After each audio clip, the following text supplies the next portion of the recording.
Chapter 5. Relics of the Past.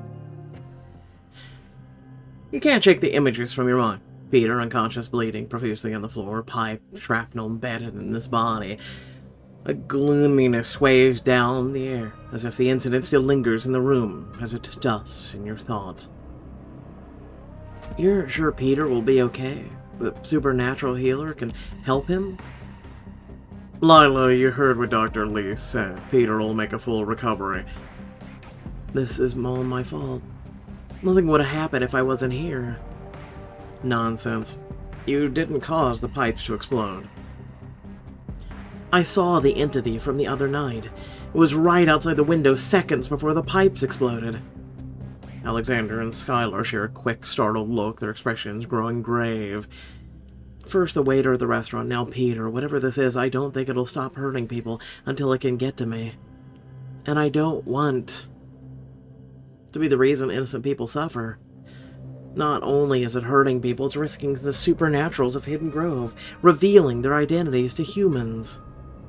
Let's make one thing clear. You are not the reason. That creepy stalking shadow is.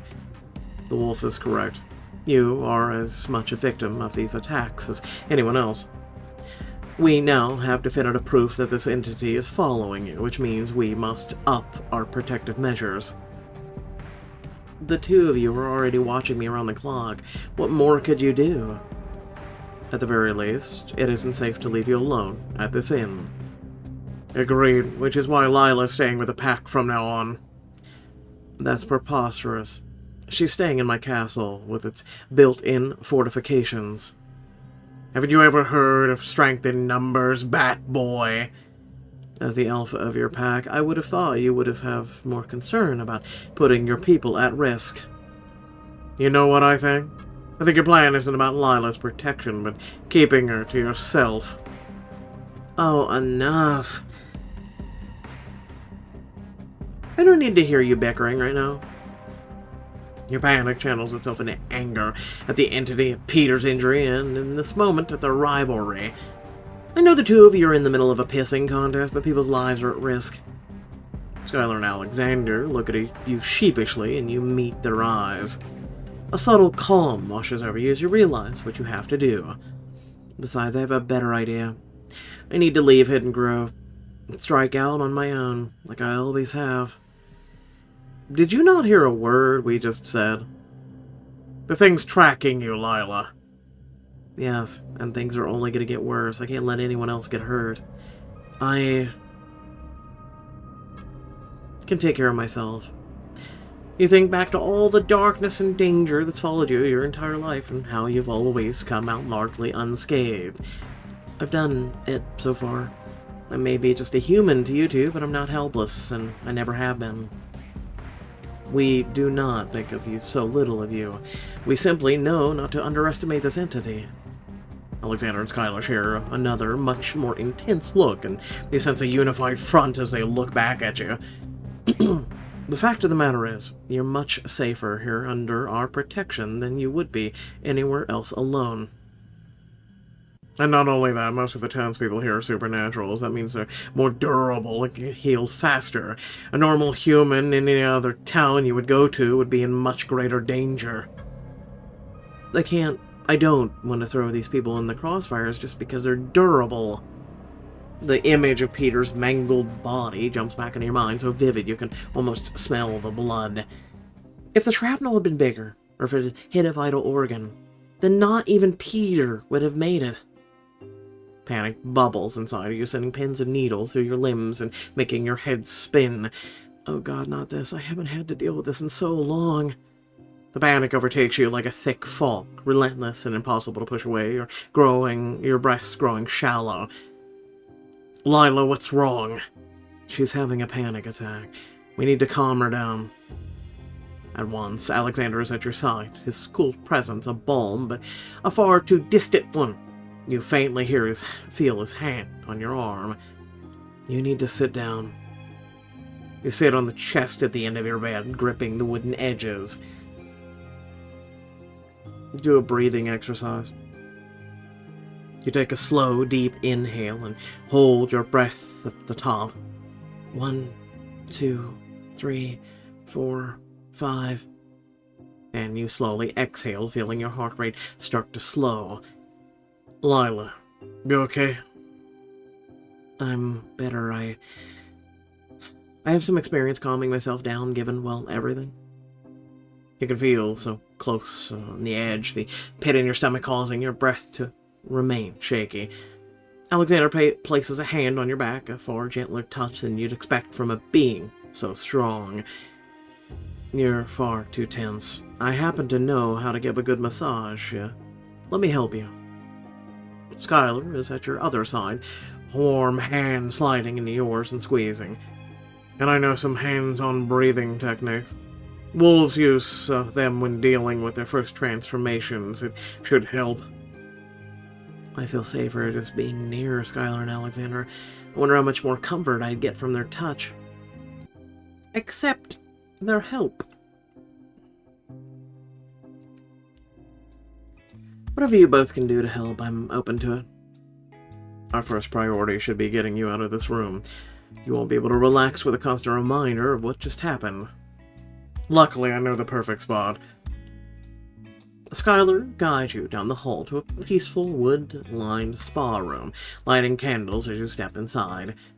Some of the pack helped Peter with renovations a few years back. As a thank you, he lets us use the spa room whenever we want. You take a deep breath, inhaling the calming scent of lavender that wafts through the air. This is much better. I actually feel like I can breathe in here. Alexander swiftly takes charge, supporting you as he guides you to one of the beds. Sit. Slowly now.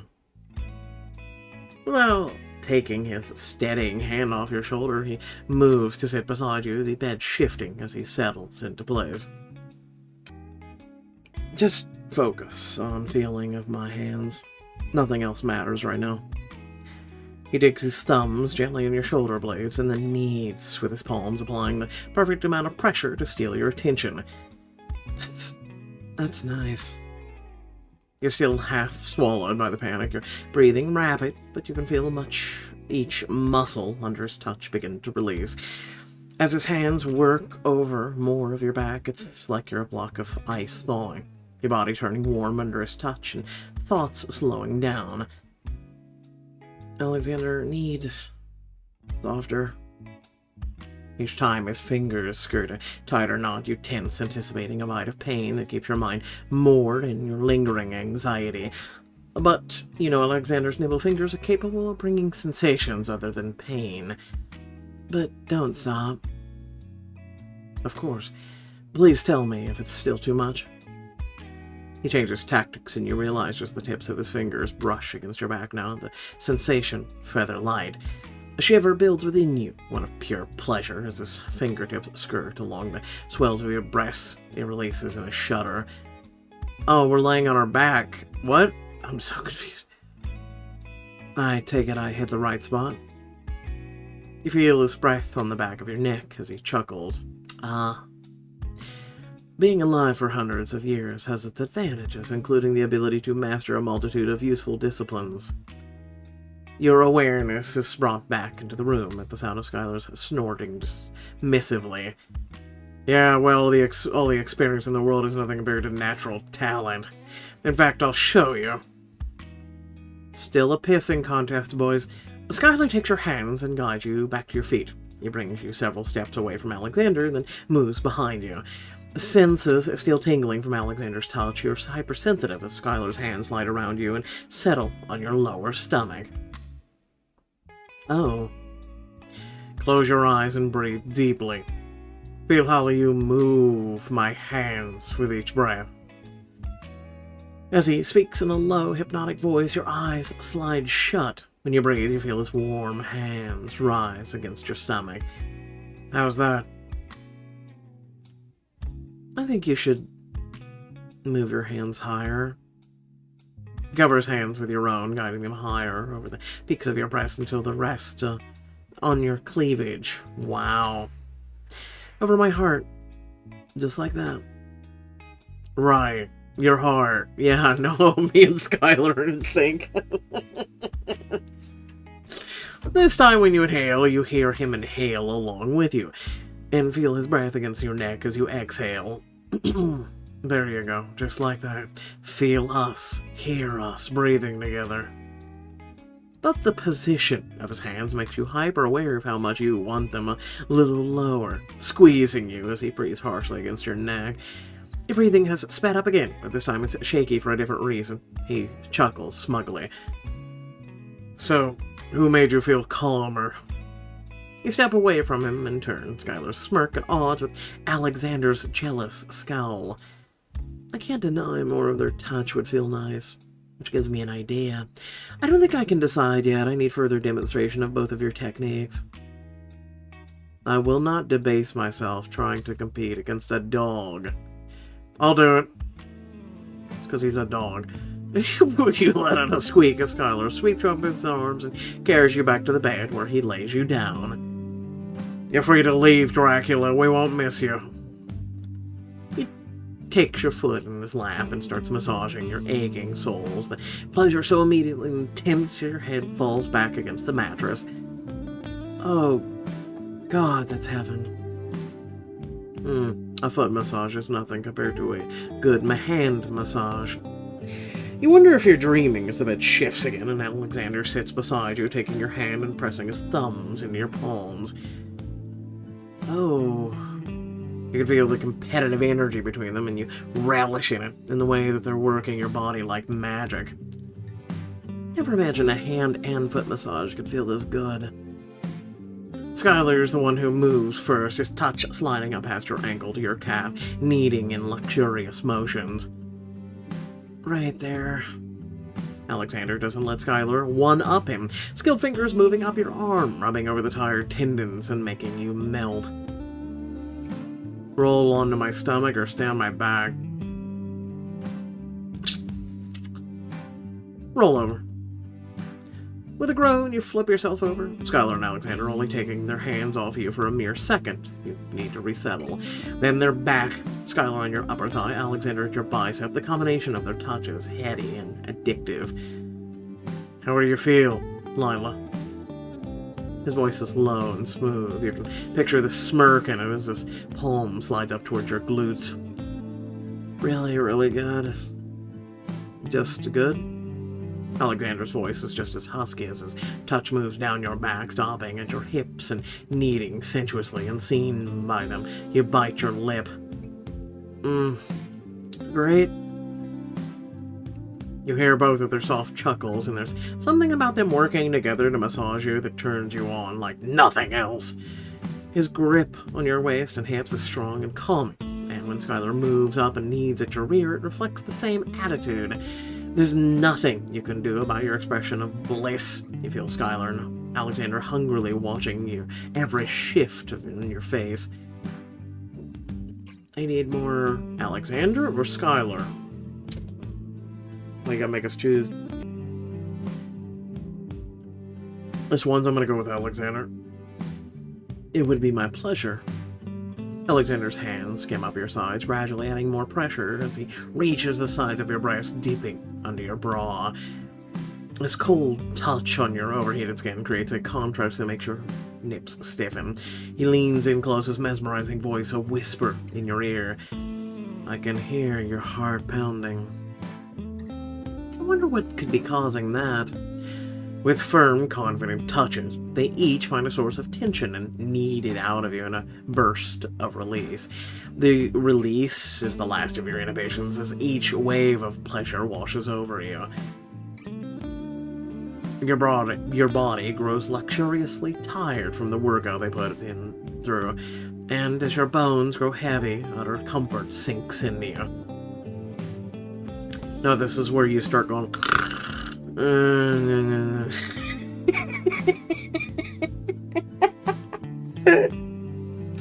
They both look at you and go, wow, she just went to sleep. Thank you both so much. I take it we've succeeded in calming you. Oh, definitely. You give a big stretch, taking a minute to bask in the afterglow of the massage session before returning to the task at hand. If I'm going to consider staying in Hidden Grove, then I'll need to know what we're up against with this entity. You turn your head, sharing a determined look with Skylar and Alexander. And since my grandmother dealt with the same entity, I need to know what she knew. The three of you enter the woods not far from the werewolf territory and search around for your grandmother's cabin. Based on what Peter told me, the cabin has to be around here somewhere. I find it hard to believe you live so near, and yet I have no knowledge of this cabin, Wolf. Not very befitting of a great alpha. If nobody's living in it and causing trouble, we tend to live and let live. Besides, you're the one who does all the hunting on the outskirts of our territory. You should know this area better than me. Ignoring their bickering, you pull out a paper map of the town and surrounding forest, trying to pinpoint your location. Maybe we should split the woods into sections and search them one by one? We could do that, or you could just take advantage of having two supernaturals with enhanced senses at your disposal. The wolf has a point. Between us, we have a number of tracking skills. Which shall we attempt? Let's try visual cues. It was a long time ago, but maybe there's still signs of someone coming and going? My eyesight is keener than any other in Hidden Grove. I can take a look. He crouches low to the ground, studying the ground with unshakable intensity before rising back to his feet. He places his hands on your shoulders, guiding you towards the west and pointing to the ground ways off in the distance. There are impressions in the ground from someone repeatedly passing this way. Very faint, but there. We should head in that direction. After following the faint track, you finally come across a run-down cabin at the edge of the forest. This place has definitely seen better days. Can I live in it? I would so live in it. The front steps creak and the door hangs crooked and molded in its frames, but when you turn the knob and try to open it, the door won't give. It won't open. It appears the lock is rusted over. Can you open it? Let's give him a turn. Not a problem. Stepping up to the front of the door, Skylar squares off his shoulders and furrows his brows. And with a powerful kick, sends the door flying off its hinges. We needed that door! Impressive. That, no sweat. Maybe we wanted to live there, I don't know. It's obvious as soon as you step inside that the place has been abandoned since your grandmother left. You leave the dusty footprints with each step. This is really where my grandmother lived? You look around the room, taking in the signs of a life lived long ago. The items she had used are still here, clearly abandoned in a hurry. All your life, you had never stayed anywhere long enough to have a real sense of home. If things had been different, could this have been our home? Me, Grandma, Mom? Wiping away the tears unexpectedly gathering in the corner of your eyes, you pull yourself together and remind yourself why you're here. Well, probably cover more ground if we split up. At least it looks like she left some of her possessions in here. With any luck, something in this place might give us a clue about what we're up against. Nodding, Skylar and Alexander amble off in an opposite direction. You scan the dingy living room for something that catches your eye. We have dried herbs, a sketchbook, that charm. You blow the dust off a little charm on the counter, turning it around in your fingers so the material glints. This looks so precious. Was it a gift or something she made? You open a small jewelry box and find more trinkets, but the deeper you dig, the more your stomach drops. Oh my god, what the hell are these? The trinkets start taking the shape of an eerie, faceless figures with huge eyes and sinister grins. You take several steps back and then check over your shoulder, expecting to see something by the window, but it's empty. It's like Grandma became obsessed. If I can't deal with the entity, am I headed in the same direction? You rub your arms, feeling suddenly uneasy being alone. I want to join Skylar or Alexander. I wish I should check the sketchbook. It's too bad we didn't get to see what the figures look like. You know what? I'm going to go back and forth. Why not? You wander over to the bedroom and knock on the door frame. Hey, you find anything? Yes, just now. What's up with all the scratches on the wood and the ceiling and stuff? And the walls. Alexander turns to you holding an item aloft. A charm bracelet. Looks old. This belonged to my grandmother? Yes. I hadn't thought I'd known your grandmother, but I recognize this bracelet. It brings back a memory. A rueful look crosses his face, and he looks down at the bracelet with furrowed eyebrows. I had met her, but only the one time. You did? When? I came across her outside of my castle. She was lost, trying to find her way into Hidden Grove. Truthfully, I didn't pay much attention to our interaction. She was just another human, and I didn't trouble myself with humans at the time. He trails his fingers across each individual charm, his face far away as he recalls the memory. If only I'd stepped out of myself for once, the way she fidgeted with the bracelet. I should have realized she was frightened. I could have helped her. Alexander, you can't. He made your eye, his scales palpable. If I had, then you wouldn't be in a situation like this right now. Alexander, but then we may have never met. It's a small consolation, but I don't regret meeting you, and this only happened because I need your protection. His gaze grows more intense, dark eyes bright in the dim lighting. I don't regret it either, but I don't intend to let you feel like a victim whose only fate is to be hunted. And tentatively, you reach for his hand. He lets you take it, and you give it a gentle squeeze. Thank you for helping me. And if she was here, I'm sure my grandmother would be grateful as well. He nods, and you can tell he needs a minute alone with his thoughts, so you go to find Skylar. Oh, you can do both, okay. You find Skylar in the kitchen, just as he picks something up from the window ledge. What do you have there?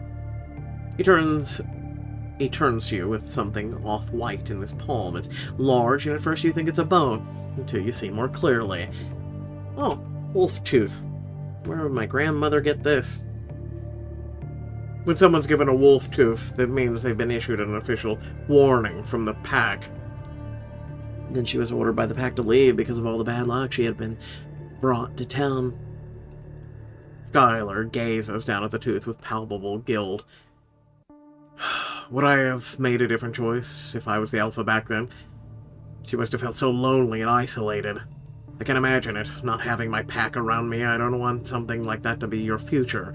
We'll make sure it isn't. Skylar, are you saying you see yourself in my future?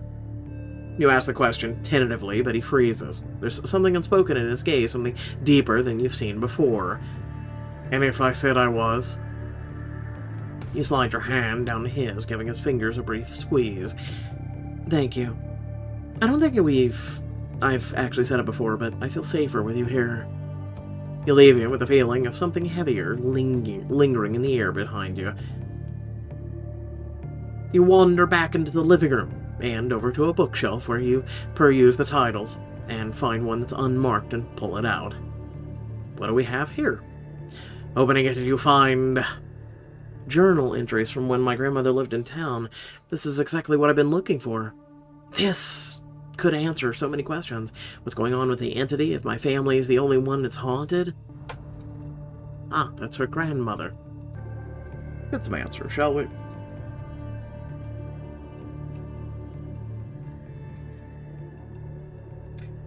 Reading my grandmother's journal is the best way to get them. You flip open the journal and skim until you find an excerpt that seems relevant.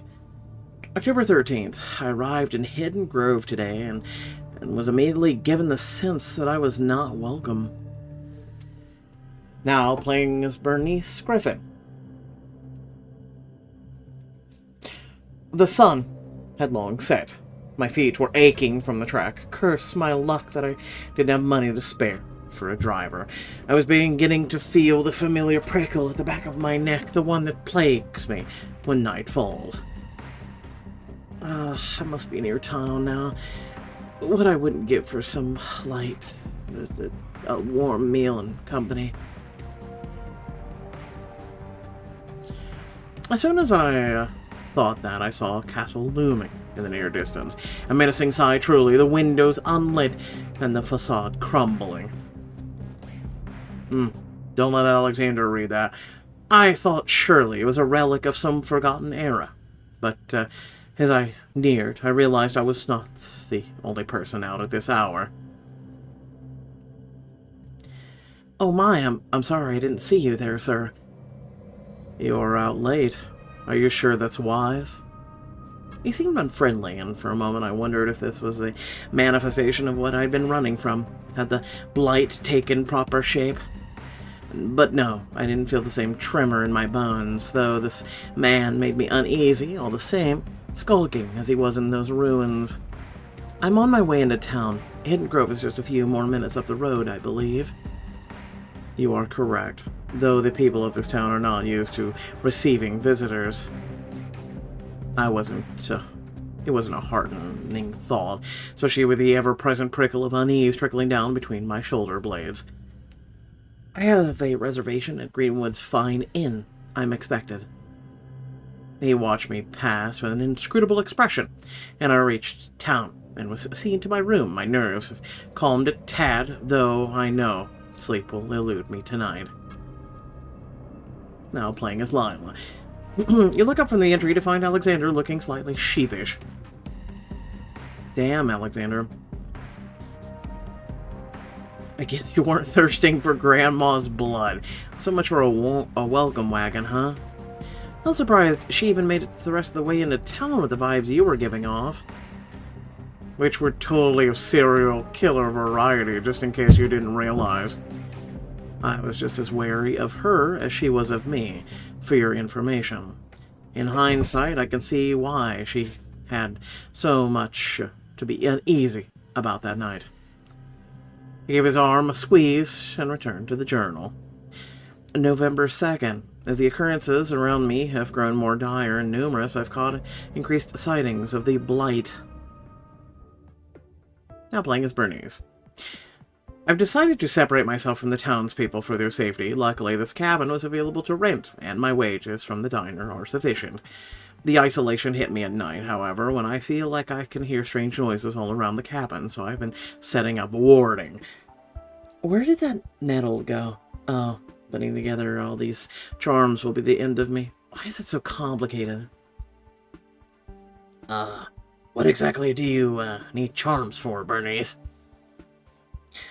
Those darn werewolves always sticking their overly alert noses in other people's business. Rufus was the worst offender, a real busybody. That's not to mention the arrogance. With all the research I've done, I was able to deduce what they truly were upon first meeting. Rufus, hello, what a pleasant surprise. I've decided to do a little decorating. Really spruce up the front deck and all. Decorating with herbs? Don't they smell lovely? An old family tradition. I see. Well, let me know if you'd ever like a hand. Of course, Rufus. You have a wonderful day now. He left, thankfully, but I can tell werewolves grow suspicious of me. They'd be even more uneasy if they knew I knew their secret. Ha ha ha. Damn, your grandma was onto them before they even knew it. I'm curious. What you know about this Rufus guy? He wasn't an alpha, that's for sure. Something tells me he was close to the alpha, though, and was trying to prove himself. By keeping tabs on a woman living alone in the woods? Do you not know where the witch trope came from? Fair enough. Actually, a lot of people thought witches were, witches. And, like, even if they had husbands, children, the whole nine yards. A lot of times, most women that didn't have that would go into the woods and live alone because they were afraid of society. The more you know, in case you didn't know. With a thoughtful hum, you return to the journal, skimming over a few less illuminating entries until... Here's December 1st. I now know the Blight's voice. Worse, I know that it's found a way through my words. I had felt cold all day. I'd seen shadows moving out of the corners of my eyes, but every time I looked, nothing had been there. Until I left my late shift at night, at the diner. I was only a few steps down the street when it materialized before me. What a hard worker you are, but haven't you heard what the humans say about all work and no play? Leave me be. Protective charm. Defend me. I threw a charm at it, and it dissipated into smoke. I did not wait to see if it reformed before I ran. I thought my charm had succeeded because I returned home in one piece and locked my enchanted locks. But no sooner had I turned from the door did my worst nightmare reveal itself. There. Did you get that out of your system? It was inside. There was nothing left separating us. What do you want? Leave me alone. Happily. Once you give me what I'm owed. Now playing as Lila. What? The entry stops there. What else happened? There is more to the journal. Your grandmother may have just been too disturbed to recount the rest of the encounter. This proves it. The entity wants something specific from me. Something my grandmother must have not given it. But that it thinks I can instead?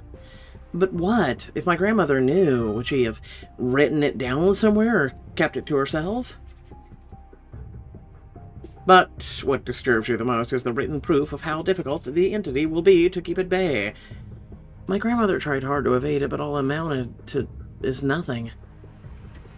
I'll reach for comfort from Skylar or Alexander.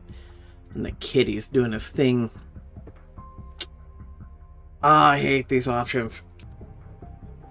We'll do Skylar. Reach for Skylar's hand, kneading the familiar calloused planes of his palm against yours, and immediately feel better when he laces his fingers with yours.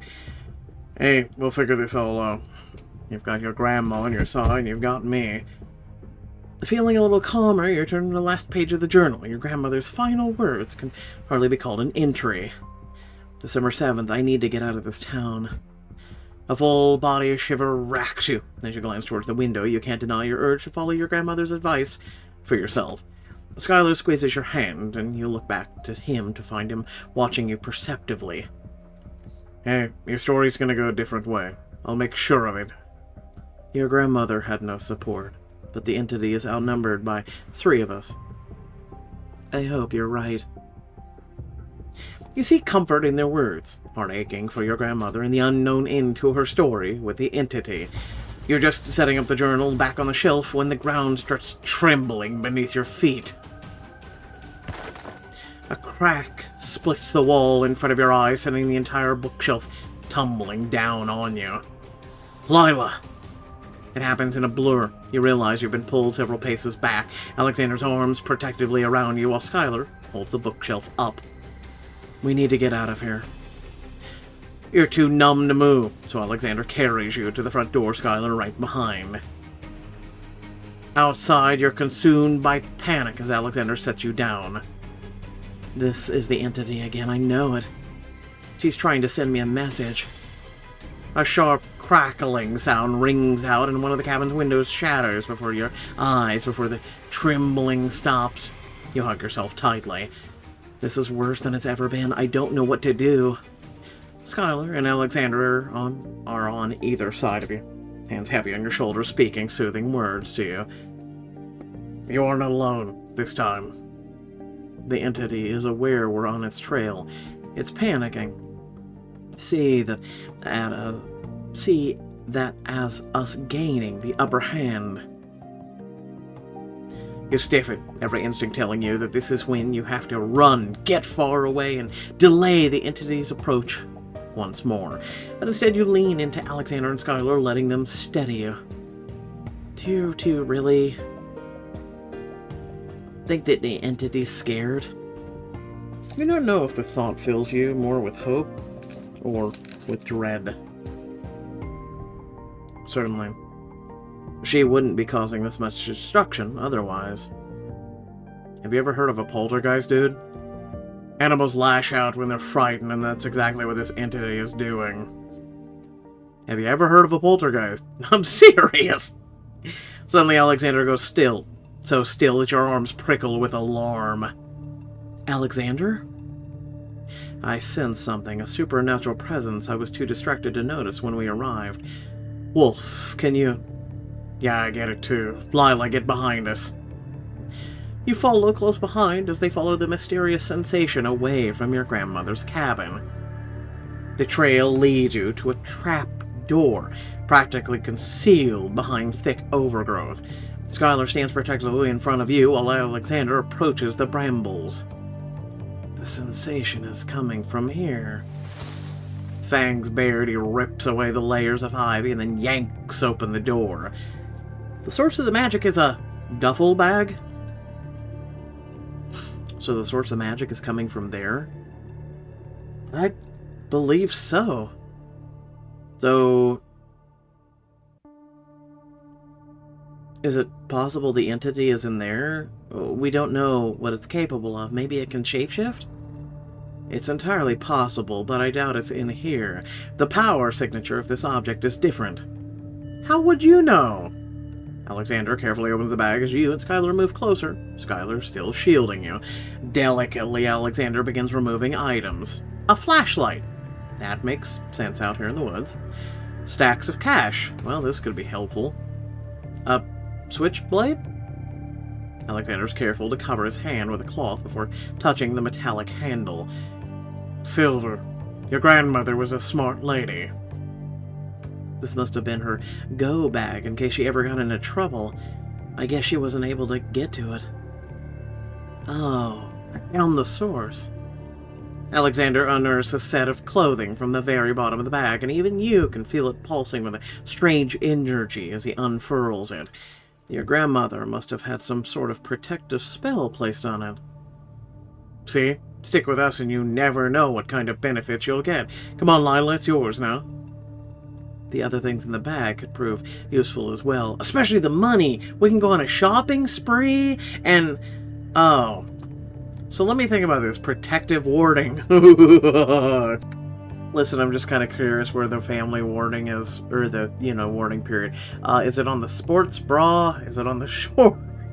I need to shut up. Oh, Lord. Alexander and Skylar turn their backs as you quickly change into the outfit, which you're amazed to find fits you perfectly. Let's ignore anything else in the forest that could be watching you.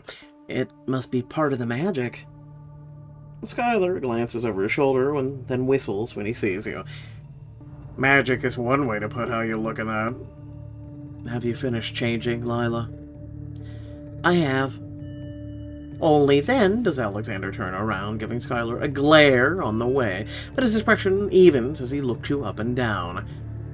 It suits you to a T, and I will rest easier knowing it offers you protection. You smile, but it's only half-hearted as your eyes return to your mother's go bag. I know exactly how she must have felt when putting that bag together. I packed so many on my own. Grandma. I'm glad to know you a little bit better. You attach the switchblade to your belt, then place the rest of the items back in the bag, slinging it over your shoulder. Now that I know you fought this thing, I feel stronger. I'll be okay with your memory here alongside me. So I have a question. Is this grandmother before your mom was born, or is it grandmother after your mom was born and she abandoned your mother? These are questions that we need an answer to. I know this outfit could have saved you, Grandma, but I'll put it to good use and end this entity once and for all. It's official. I'm not running away. I'm staying to face this thing. You turn to Alexander and Skylar, feeling a swell of calm overcome you at the trust you are able to hand fully to them. Trust you've never given anyone before. And you two are going to keep me safe. Skylar breaks into a relieved grin, one that warms your heart and also tugs at something painful deep in your chest. Glad we finally are on the same page. Alexander doesn't show his relief as vividly, but there's a softening of his gaze that communicates his happiness stronger than any words. The entity is the only one who has anything to fear. As you walk back to town, it's like a wall has begun to crumble between Alexander and Skylar. You know, Fang, that was pretty impressive back there. No hesitation looking for the supernatural source. Oh, thank you, Wolf. I gotta admit, I was hoping there'd be a cursed gem in there that would turn you into a frog, leaving me to comfort poor Lyle on my own. In your dreams, Pup. You follow a step behind them, watching them with a sense of wonder and affection. I think I made the right choice. For the first time, instead of running, I'm staying. But a shiver of worry still runs through you as you glance around the dark trees surrounding you. But how dangerous will things be for them? And what do I do about my growing feelings for both of them? You'll have to accept that and deal with it when it comes. Otherwise, thank you for joining. Remember, we still got at least 10 more chapters to go. So, clearly this isn't resolving anytime soon. If you do enjoy the content that I provide, the diamond choices, yada yada, please make sure to let me know. You know, also by dropping a comment down below, but there's also the liking of the video, the sharing, to share it with your friends, family, and hey, the internet. Because, you know, after doing this for as long as this app has been around, plus at least many years before that of content, and many years, I'm sure, or hopefully, after this app does whatever it does, long story short is, I'd like to continue doing content for all of you for as long as I can. So, again, if you want that to continue to happen, support in any and all ways you possibly can. Otherwise, I do apologize about being late on this video. Unfortunately, I've had a few things that I've been dealing with. Pretty much things that I didn't like plan on, and then, you know, kind of health things, and then also the fact that, you know, now that things are at least okay. We're not up to 100% by any means. I'd say right now we're maybe 20-30% of where everything needs to be around me. You know, I've been trying really hard to work on streams and my, you know, more videos and more this and that. And then, like I said, also I'm dealing with a lot of other things too, on top of, you know, trying to catch up. And then I also love October. I love fall. I love bringing spooky games to the channel and things like that. So I tried really hard to kind of, you know, sprint as fast as possible on that. And I still want to do more of that. You know, your fall is not over. It's November, and I want to bring more of that to you guys. So, you know, again, sorry I'm on being late on this, but hopefully you do understand. You know, I'm always going to get it out to you, though. But otherwise, thanks again for watching. Catch you all in the next video. Peace out.